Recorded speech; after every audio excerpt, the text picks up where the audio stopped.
Okay, folks. I found this article. Yeah, that's my dog's head coming in and out of view here.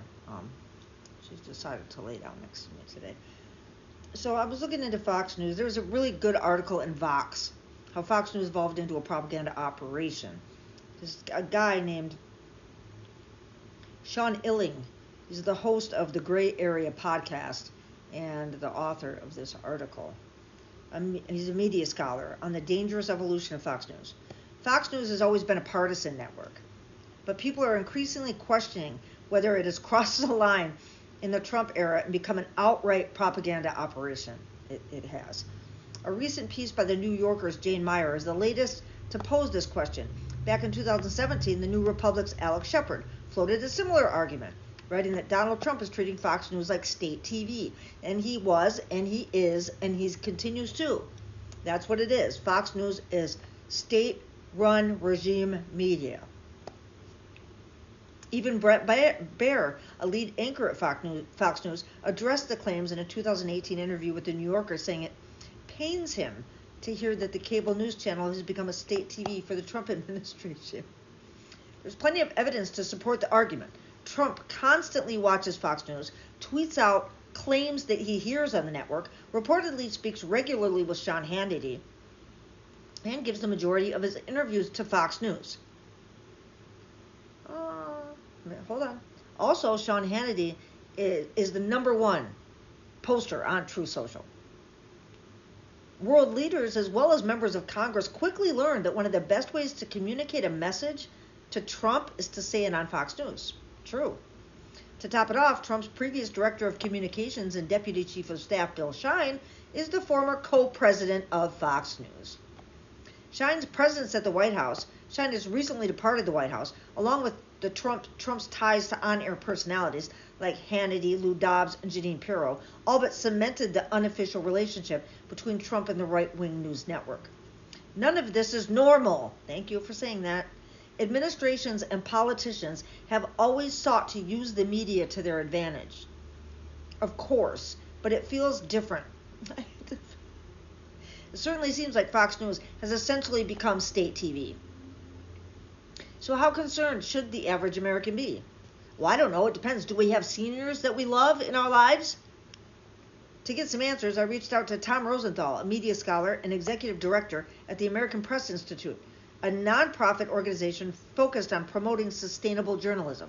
Rosenthal studies the history of media in America and has written a book on the ethics of journalism in the digital age. We discussed the evolution of Fox News, whether there is any precedent for this in American history, and if he thinks other more liberal cable news outlets like CNN and MSNBC are helping to normalize the model set by Fox. So this is a lightly edited back and forth between Sean Illing and Tom Rosenthal. So Sean says, is Fox News a propaganda operation or merely a partisan news organization? Tom, I think that because of the way Trump has begun to interact with certain programs and because of the way Fox has allowed some of its personnel to interact with the administration, there are parts of Fox News that are now a propaganda arm of the government. That is absolutely an accurate description of the situation right now. Sean says, when you say parts of Fox News are now propaganda, what do you mean? Which parts? Tom says, the synchronicity between Fox and Friends and Trump, for example. The fact that he's watching and they know it. And that he's in turn tweeting out things they say while the show is still on, and that those tweets are being picked up. This is an active collaboration, and it's conscious and it's direct. So it's not just a mere ideological affinity. Both sides are working with each other.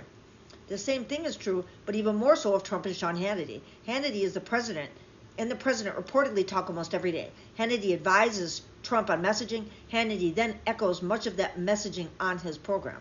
This sort of thing may have been going on at a more indirect level for years in the political journalism world, but it is one thing for Wall Street Journal's opinion section to have a consistent ideology and to write from the point of view of that ideology. It is another thing to coordinate your battle plans with the current White House, and that is exactly what we're seeing today.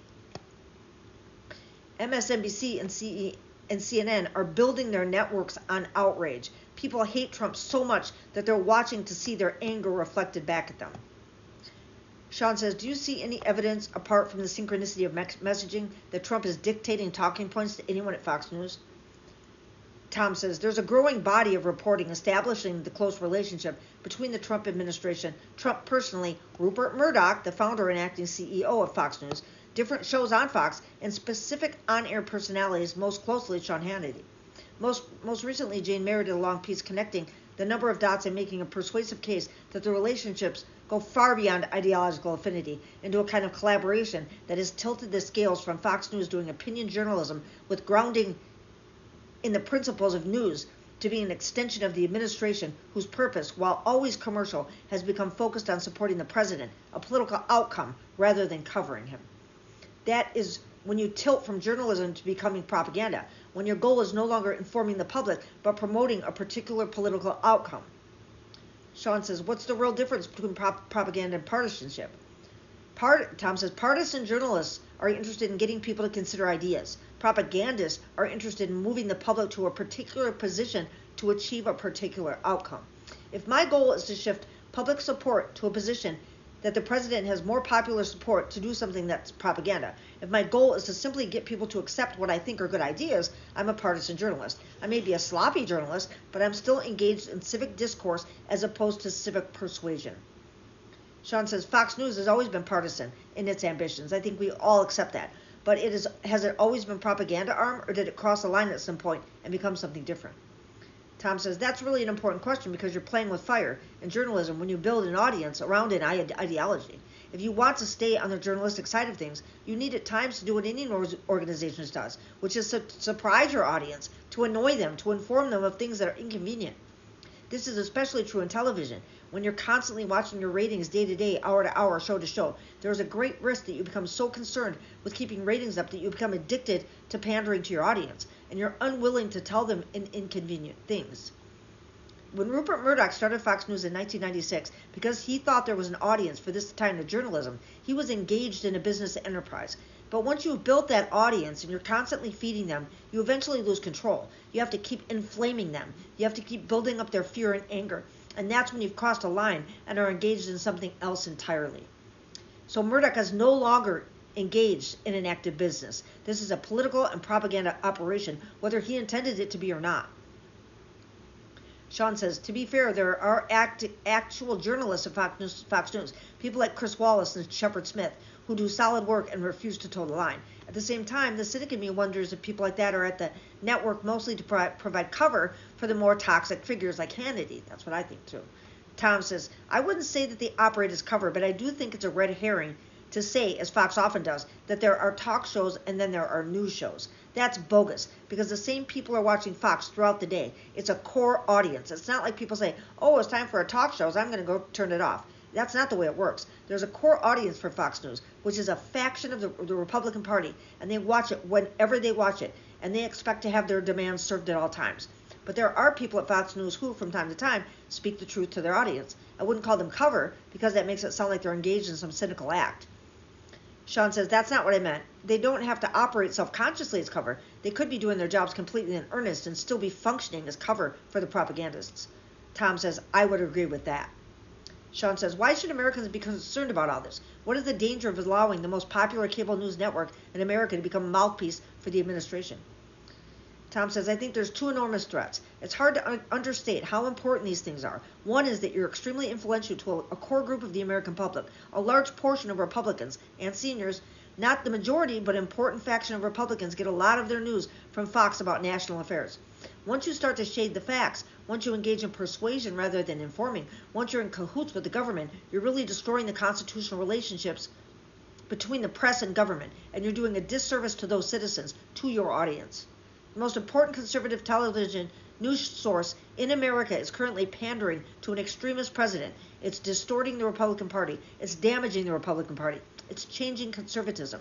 Fox is making the news, not covering it. It's remaking Republican Party, not informing the audience. The second biggest threat is completely distorts what people think and expect from journalists. It has made it much, much harder for the vast majority of journalists who work in local newspapers, websites, and magazines who are engaged in trying to check the facts to do their job, because Fox News has helped turn the national image of journalism into a charade.